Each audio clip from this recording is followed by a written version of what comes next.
You probably know someone walking around right now who looks completely fine on the outside. They laugh at the right jokes, they show up to work on time, they function.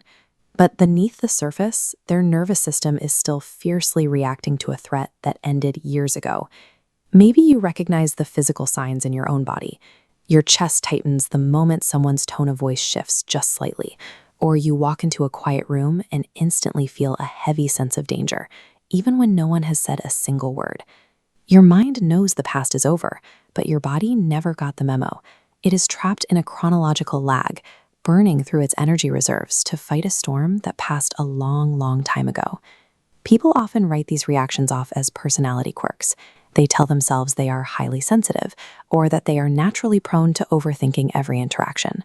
But when a child grows up in an environment filled with emotional unpredictability or heavy tension, their brain doesn't sit back and cope. It physically rewires itself. It adapts to the chaos, setting a single overriding objective: keep you safe at all costs. The catch is that those childhood defense mechanisms don't pack up and leave when you reach adulthood. They follow you into your career and your relationships. They operate quietly in the background, disguised perfectly as just the way you are. Those parts of yourself that feel broken, the anxiety, the hyper-awareness, are actually undeniable evidence of how hard you fought to survive. They are the blueprints of a highly effective historical strategy that kept you alive. This diagram shows the shapeshifter pattern. Notice how the circle in the middle constantly alters itself to match whatever shapes surround it. In real life, this is the person who says yes when every part of them is screaming no. They become incredibly attuned to other people's emotions, anticipating needs to prevent any hint of conflict in their environment. For a shapeshifter, this behavior is a calculated strategy. The brain learned early on that keeping others happy guarantees physical and emotional safety. But spending years adjusting yourself to fit whoever is in the room eventually erases your own identity, leaving a quiet, hollow emptiness behind. Then there is the opposite approach, the fortress. Instead of bending to fit the room, this person refuses to let anyone in. They handle every single problem alone and refuse all external support. To the outside world, total self-reliance looks like strength, but it stems from a deeply ingrained belief that needing people is dangerous. Somewhere along the line, they learned that asking for help came with severe consequences, or that support was conditional and easily weaponized against them. So they build an impenetrable wall. They become completely capable and resilient, ensuring their own physical and emotional safety. But building walls to keep out pain also keeps out connection, guaranteeing a heavy, exhausting isolation.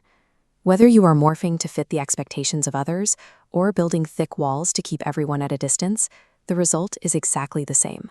Both strategies successfully eliminate conflict, but they effectively destroy any chance of experiencing authentic human connection. This animation shows the paradox of a peaceful environment. Look at the flat, calm line representing peace, and watch how it immediately triggers the overlapping nervous system line to spike erratically.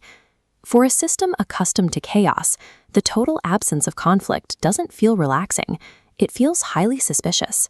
The brain assumes something bad is about to happen, so it actively scans the horizon for non-existent problems. Chaos is a known variable. It is familiar, and to a defensive brain, familiarity always feels vastly safer than the unpredictable nature of absolute calm. This constant state of alert often shows up as the apology reflex. Think about how often you say sorry, not for actual mistakes, but for asking a basic question, or for speaking up, or simply taking up space in a room. This reflex connects to the psychological difference between guilt and shame. Guilt tells you that you did something wrong. Shame tells you that you are wrong. When a child grows up in an environment where blame is constantly misplaced or unfair, they internalize the message. They adopt the identity of being the problem.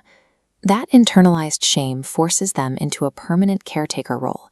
They mediate disputes, offer emotional support, and hold the world together for everyone around them, while simultaneously feeling completely undeserving of receiving any support themselves.